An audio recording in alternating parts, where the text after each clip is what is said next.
आज हम जानेंगे संसारी जीवों के विभिन्न उत्पत्ति स्थानों के बारे में। संसार के सारे जीव इन 6 काय के अंतर्गत आ जाते हैं। वे 6 काय है: पृथ्वी काय, अपकाय, तेजस काय, वायु काय, वनस्पति काय और त्रस काय। अब थोड़ा सा विस्तार से जानते हैं इन सब के बारे में। संसारी जीवों के 6 समूह हैं। ये तरह तरह के पुद्गलों से बने हुए शरीरों के आधार पर किए गए हैं। काय शब्द का अर्थ होता है शरीर। जिनका शरीर पृथ्वी है, मिट्टी है, वे सारे ही पृथ्वी काय कहलाते हैं।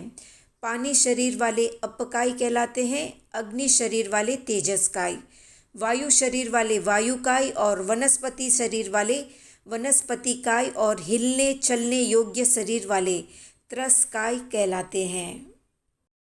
इनमें पहले 5 काय स्थावर है, यानी पृथ्वी, अप, तेजस, वायु और वनस्पति काय।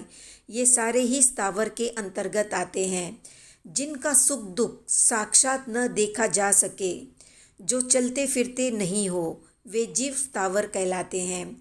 जो जीव सुख दुख प्रकट करते हैं एवं जिनमें सुख की प्रवृत्ति और दुख की निवृत्ति के लिए चलने फिरने की शक्ति होती है, वे जीव त्रस कहलाते हैं। जैसे सामने आना, मुड़कर जाना, शरीर का संकोच करना, शरीर को फैलाना, शब्द करना, भय से इधर उधर घूमना, भाग जाना, आने जाने का ज्ञान होना, ये सब त्रस जीवों के लक्षण हैं। त्रस जीवों के अंतर्गत आते हैं 2 इंद्रिय से लेकर 5 इंद्रिय तक के सारे ही जीव, भले ही वे मनुष्य हो, नारक के जीव हो या तिर्यंच गति के पंचेंद्रिय जीव हो, सारे ही त्रस के अंतर्गत आते हैं।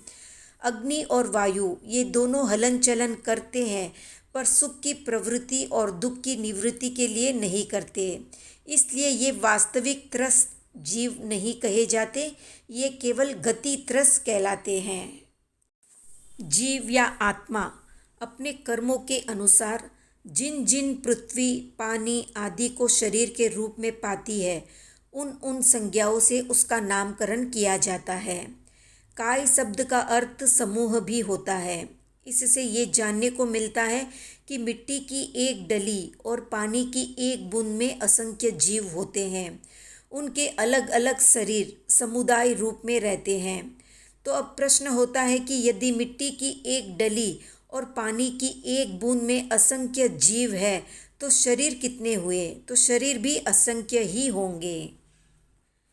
जब इन असंख्य जीवों का एक साथ ज्ञान कराने की आवश्यकता होती है, तब हम सब जीवों का अभेद दृष्टि से पृथ्वीकाय, अपकाय आदि शब्दों के द्वारा ज्ञान करा सकते हैं। अब थोड़ा सा विस्तार से जानते हैं इन 6 काय के जीवों के बारे में। पहला है पृथ्वी काय। मिट्टी, मुरड, पत्थर, हिंगलू, हरताल, हीरा, पन्ना, कोयला, सोना, चांदी आदि सारे ही पृथ्वी काय के जीव हैं। मिट्टी की डली में असंख्य पृथक पृथक जीव होते हैं। पृथ्वी काय के जीवों को जब तक कोई विरोधी शस्त्र न लगे, तब तक पृथ्वी सचित रहती है। विरोधी शस्त्र के योग से वो अचित या निर्जीव हो जाती है। दूसरा काय है अपकाय। बरसात का जल, ओस का जल, समुद्र का जल, धुअर का जल, कुआं, बावड़ी, तालाब, झील और नदी का जल, ये सारे ही अपकाय के जीव हैं। जल की एक बूंद में पृथक पृथक असंख्य जीव होते हैं। तीसरा है तेजस काय। अग्नि, विद्युत, उल्का आदि सारे ही तेजस का एक जीव है। अग्नि की एक छोटी सी चिंगारी में अलग अलग असंख्य जीव होते हैं। उनको जब तक विरोधी शस्त्र न लगे तब तक अग्नि सचित होती है। विरोधी शस्त्र के योग से वो अचित हो जाती है। चौथा काय है वायु काय। वायु के मुख्य 5 भेद हैं। उत्कलिका वायु, यानी जो वायु ठहर ठहर कर चले। मंडलिका वायु, जो वायु चक्र खाती हुई चले। तीसरी है घन वायु, जो वायु रत्न प्रभा आदि पृथ्वी के अथवा विमानों के नीचे है। ये वायु जमी हुई बर्फ की भांति गाढ़ी है और आधारभूत है। चौथी है गुंजा वायु, जो वायु चलती हुई शब्द करे।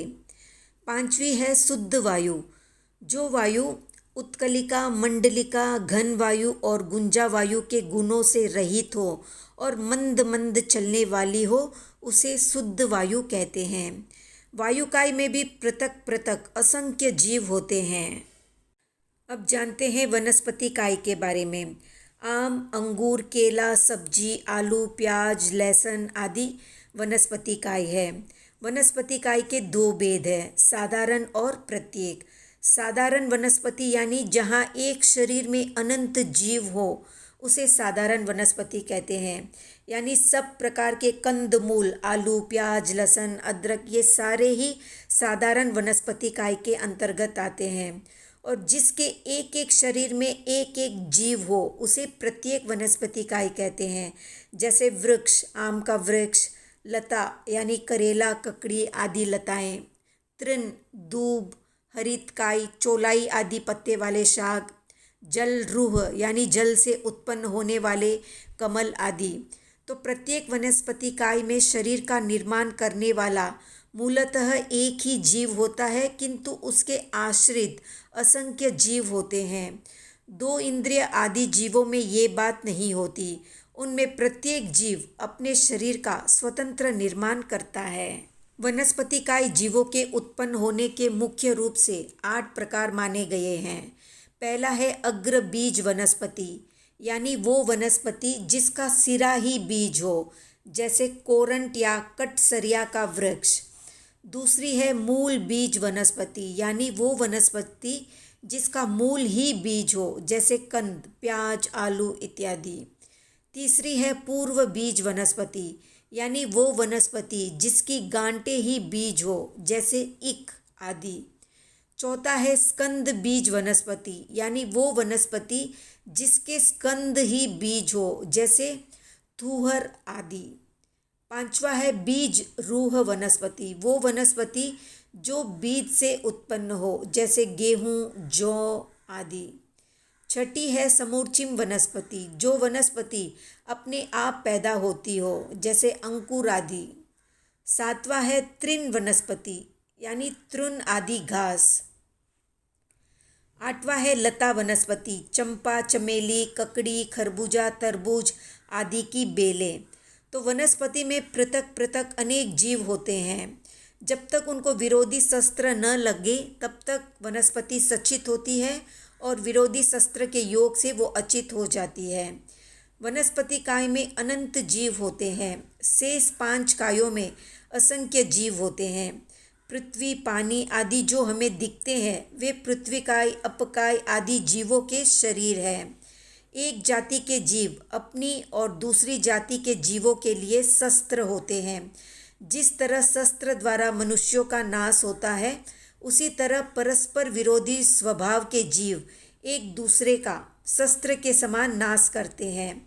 जैसे विरोधी स्वभाव वाली 2 मिट्टियों के जीव एक दूसरे के घातक हैं।